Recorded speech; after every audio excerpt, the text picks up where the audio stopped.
부모님이 돌아가셨습니다. 과거에는 3년상이라는 것을 했죠.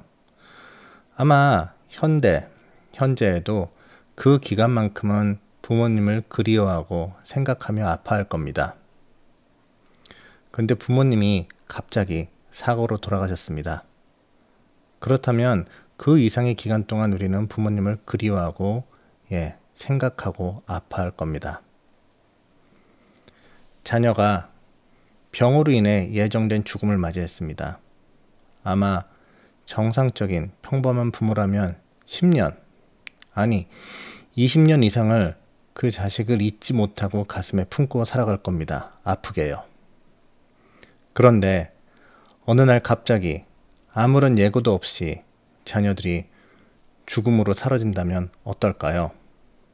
아마 남은 평생 동안 그 그리움, 아픔, 괴로움은 일반인은 상상할 수 없을 겁니다. 아마 평생 그 아픔을 가지고 살아갈 겁니다. 이 한 가지만 보더라도 이제 겨우 7년이 지난 세월호 사태를 그만해라, 지겹다, 감성팔이냐 또는 더 심한 말로 비난하는 경우가 있는데 그래서는 안 될 것입니다. 이것은 진영의 논리도 아니고 진보 보수의 문제도 아닙니다. 이건 바로 인간, 사람의 생명에 대한 문제이기 때문입니다.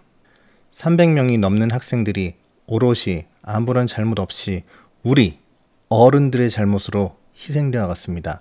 그 누구 개인의 책임을 묻기보다는 이 사회가 그만큼 시스템이 올바로 작동하지 않았었고 취약했다는 것을 보여준 겁니다.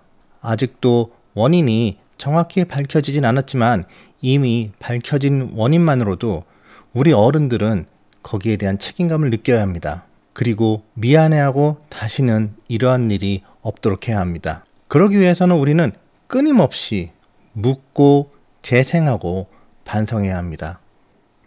정확히 50년 전에 대영각 화재 사건이 있었습니다. 그 당시 서울은 급속히 팽창 중이었고 수많은 고층 건물이 올라가고 있을 때였습니다. 하지만 안전시설과 안전의식은 부족했습니다. 결국 1층에서 시작한 화재가 호텔을 전소시켰고 무려 160명이 넘는 사망자가 발생했습니다.